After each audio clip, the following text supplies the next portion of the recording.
إلا ما طلع يقول بقى مدحون وحايست ضد محكمة سيديس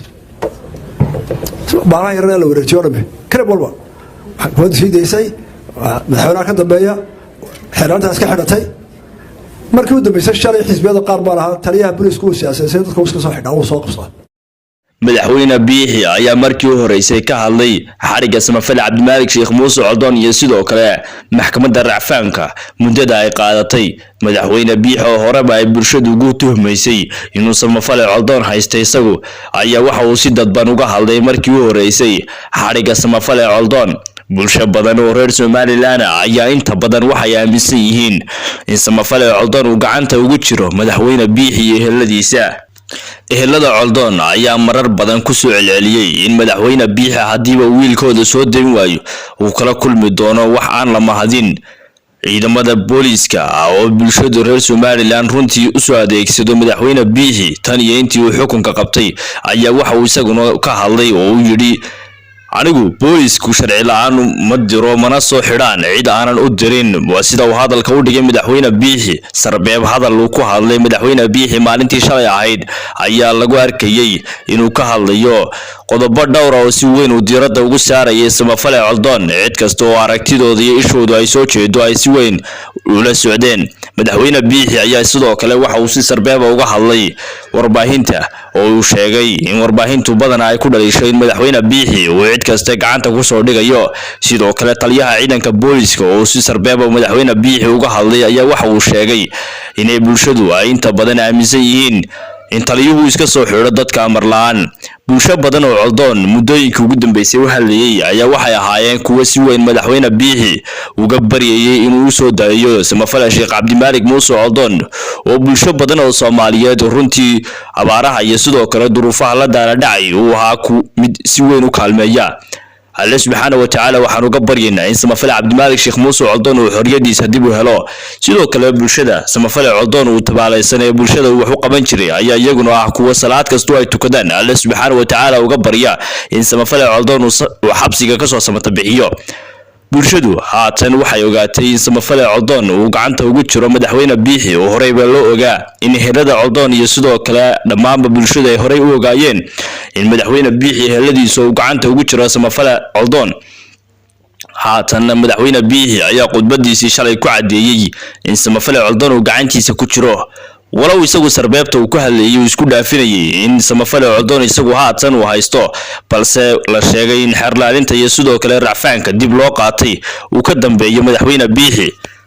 hore ayuu madaxweyne biixi maxkamad u saaray samafal Cabdimaalik Sheekh Muuse Coldoon walaw Coldoon laga garbixi waayay isla markaana uu cuskaday kitaabka eebe sidoo kalena uu ku sheegay garsoorihii xukunkiisa gacanta ku hayay hadiiba uu ku xukumo waxaan kitaabka eebe ahayn in Allah subhanahu wa ta'ala aanu ku sababi doonin qof isaga ka dambeeya Cabdimaalik Sheekh Muuse Coldoon oo qisooyinka soo maray muslimiinta aan laga warroonayn ayaa soo qaadanayay markasta qisooyin dhacay qarniyadii nabiga iyo sidoo kale qarniyadii nabi nuux isla markaana uu ku fahansiinayay garsooraha hadiiba uu xukun khaldan ku qaado in Allah subhanahu wa ta'ala maalinan maanta ahayn uu ka xisaabi doono sidoo kale waxa uu cadeeyay kitaabka eebena uu sheegaya in maalinna la joogo ifka maalinna aakhiro balse maalinta aakhiro ay ka badan tahay maalmaha ifka la joogo samafal Coldoon ayaa intii aan la xidhin waxa uu tagay dhammaan culimada waaweyn ee Soomaaliyeed isagoo dhamidoodba ugu baaqay in dugsiyada abaarso hoos loo eego walaw culimo badan ay dhagaha ka furaysteen samafal Coldoon ayaa ahaa mid markaste si weyn ugu helo diinta islaamka sidoo kalena bulsho badan oo Soomaaliyeed ay si weyn ugu taageeraan arrimaha diinta iyo sidoo kale arrimaha samafalka Cabdimaalik Sheekh Muuse Coldoon ayay bulsho badan oo taageerta haatan la murugaysan yihiin xabsiga sharci darrada ah ee uu ku jiro inta ka badan 7 bilood Cabdimaalik ayaa bisha Ramadaan inta aan la gaarin waxa la filayaa in Cabdimaalik la soo deyn doono hadiiba la soo deyn waayo Ramadaanta waxa ka dambeeya waxa uu noqon doonaa mid xabsigiisu sanad tirsada Allah subhanahu wa ta'ala waxaan uga baryaynaa in bisha Ramadaan inta ka horeysa uu xabsiga ka soo tamata bixiyo bulsho badan ayaa haatan u helan sida ay Cabdimaalik Sheekh Muuse Coldoon u soo deyn lahaayeen iyagoo geed gaaban iyo geed dheer u fuulay sidii samafal Coldoon uu xoriyadiisa dib ugu heli lahaa Coldoon ayaa dad badan ayaa jira oo si weyn loo celoobay tan iyo intii uu diinta islaamka ka hadlayay waxaad arkaysaa bulshada qaar oo iyagu taabacsan xukuumadda biixi iyo sidoo kale sharci darrada lagu haysta samafale coldoon oo aad qaarkood islaynaysaan dad badan ayaanu suuqa isku dirirnay kadib markii aan la soo qaadnay sharci darrada uu ku xidhan yahay samafale coldoon halkaasina bulshadu way ku aragti duwan tahay saaxiibayaal muuqaalku intaas ayuu naga eegyahay waxaad la daawateen khudbadda madaxweyne biixi uu sida sarbeebta ugu soo qaatay xadhiga samafale coldoon iyo sidoo kale inuusan isagu haysan balse ay ku caddaatay waxaad la daawateen khudbadan muuqaalkana sheergalay ee la wadaaga asxaabtiin iyo dhammaan ummadda Soomaaliyeed si samafale Cabdimaalig aan ugu helino muuqaalkani waxaad gaarsiisaan in ka badan 100,000 oo like mahadsanidin xaraantii iyo qoladana waxay ku miteen ambiil baan qaadanaa ambiil bay ka qaateen qayla ka yeedhay ilaa maanta la igu baaga madaxweyne wuxuu haystaa dad maxkamadda siideysay baaraha yarana la wareejiyo dhabe kale walba maxkamadda siideysay madaxweynaha ka dambeeya xeeraantaas ka xidhatay markii uu dambeysay shalay xisbiyada qaar baa lahaa taliyaha booliisku uu siyaasadeed dadka iska soo xidhaa uu soo qabsaday marka laga hadaan ku qaadana ambiil iyo dambiyaal badan oo lamid ah inaynu sidaa yeelo oo maxkamaddu wax goyso oo aad iga soo horjeedsato oo la doodo sharcigeena ogol sawirkeena waa dimuqraadiyad bale laakiin wixii dambi haddana waxa la yidhi waa in ay xukuumaddu ilaalisa inaan fidma dhicin kaysaska saa abiilka booliiska maxkamaddu uga qaateen waa farabadiyey mana aha inta badan xaakimka ee qiil baa loo keenayaa culaysa oo la leeyahay waxbay dileen haa annaga reer waa ka heshiinay kii inantu ka dhimatay ayaa la leeyahay yaa odhanaya anigu kiis ma haysto maxaa loo xidhaya ninkan anaa weli dembigiya anaa saamaxay markaa sharcigu dhibaatooyin baa jira fara badan oo dhaqana oo haddii alla midka dadka bini'aadamka maskaxda isbedesha ah ayaa aynu hor taagan laakiin marka sidan halkan laga wada hadlayo dadku waa ka masiisay ninna ma ogola inantiisa xaaskiisa hooyadii walaashii iska dhaaf waxaa soo dhawaada in si qaloocan loo eeganina ma ogola qofna ma ogola waaba waxyaalaha dee adduunka ugu dhisan yahay in la sixtiraam marka waxaanu yeelaynaa horta wuxuu mudduu qaadanaya waayo dadkeenii aanu xukumaynay baa u baahan inaynu isla wada tallaabo qaadno layskuma diidana laga hortago laakiin sidee tallaabooyinkee la qaadaya qofka dambigale loo ciqaabaya aynu isku haysano weli maydaan arag qof dembi kasta galay oo ama qaran ka galay qaranku ma jirin ama qaranka soo weeraray ama dad masaakiinoo meel jooga laayay oo marka gacanta hay-adaha amniga oo qabtaan ee booliisku qabtay xeelad dembi ku aadayso aan intaa in leeg oo haybad leh oo midda doortay wasiir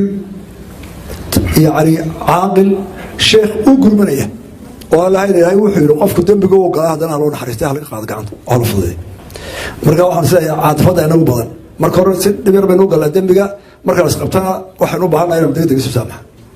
horta mashkiladu halkaas ku jirta oo u baahan in laga saaro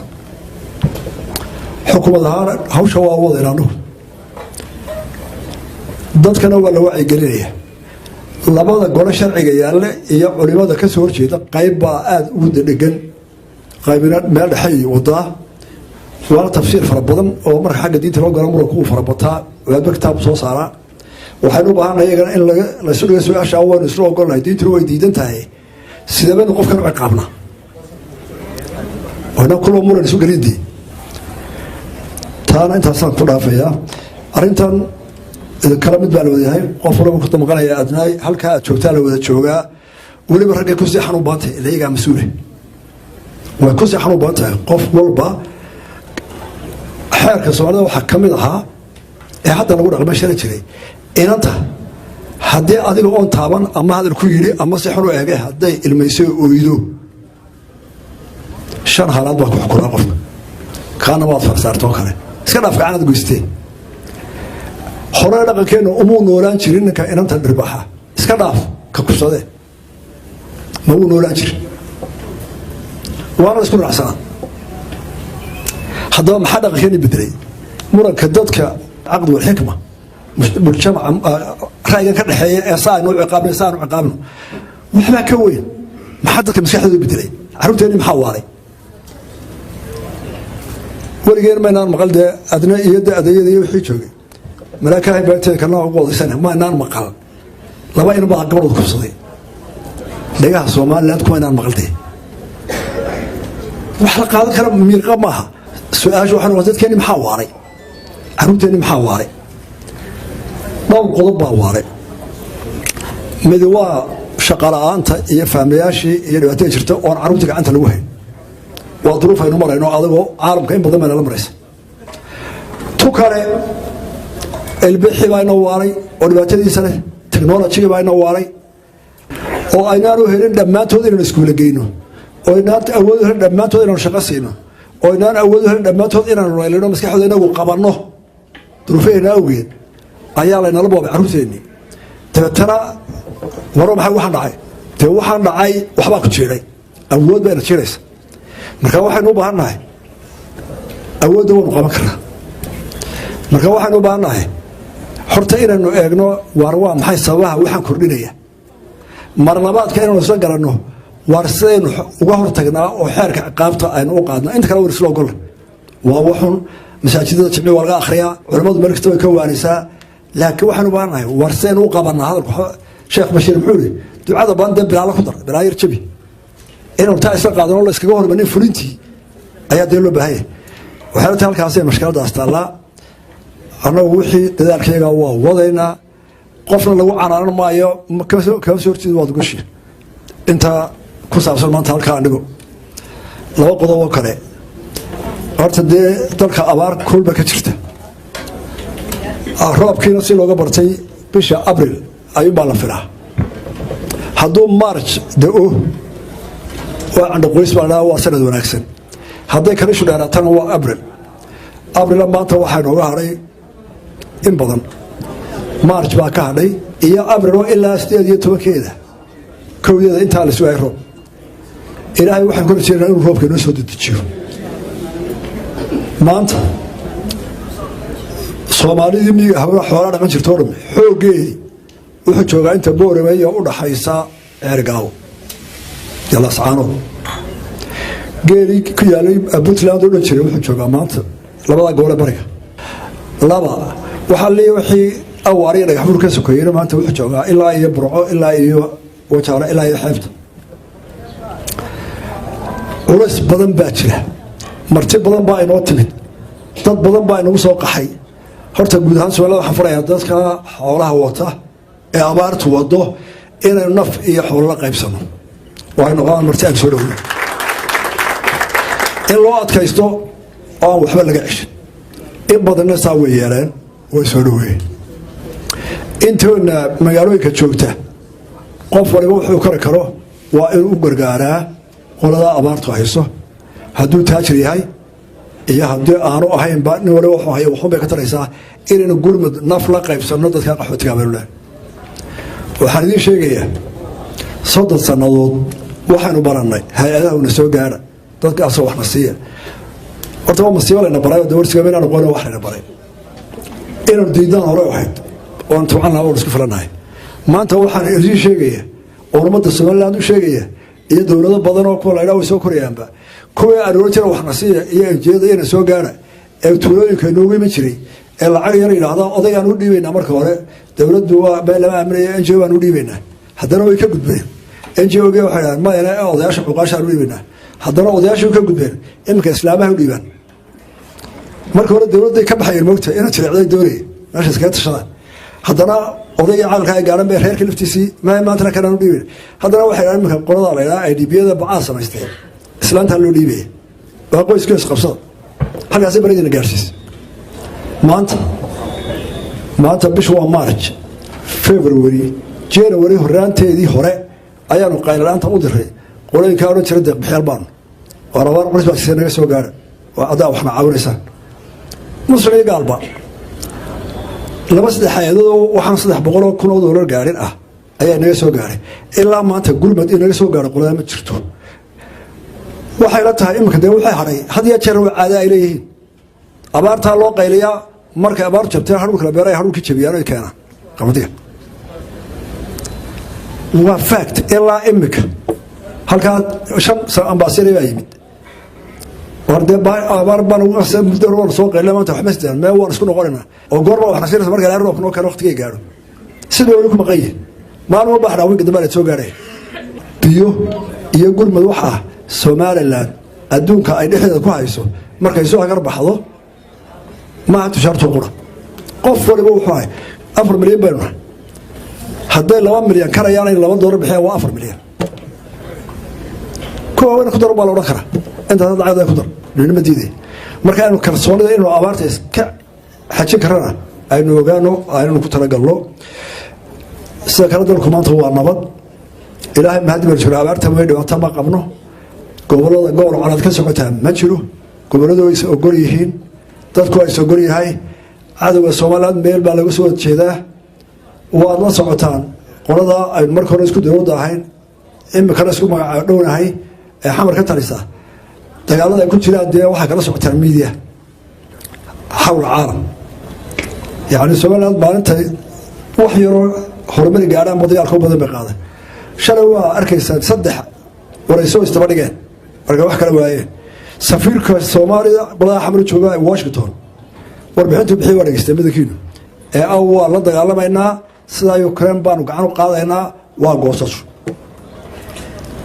Allah ka afiyo naftii hafar afka mudxatiga wale wasiirka khaarijiga dalka raaciyada hata waxa ku hadaya wasiirkooda China kala hadlay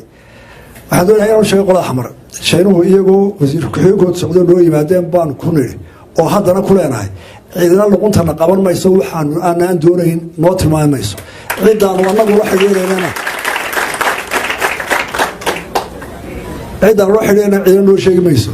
sidii waftigii wasiir khaarijiga ugu horeeyay ay u sheegeen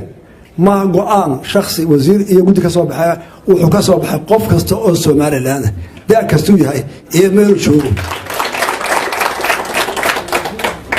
inama yar oo intay markii dhan askaashaday iska meelaha u dhoofeen ee taranta Yurub wax ku soo horteen soo shaqatay siyaasadda loo dhibayo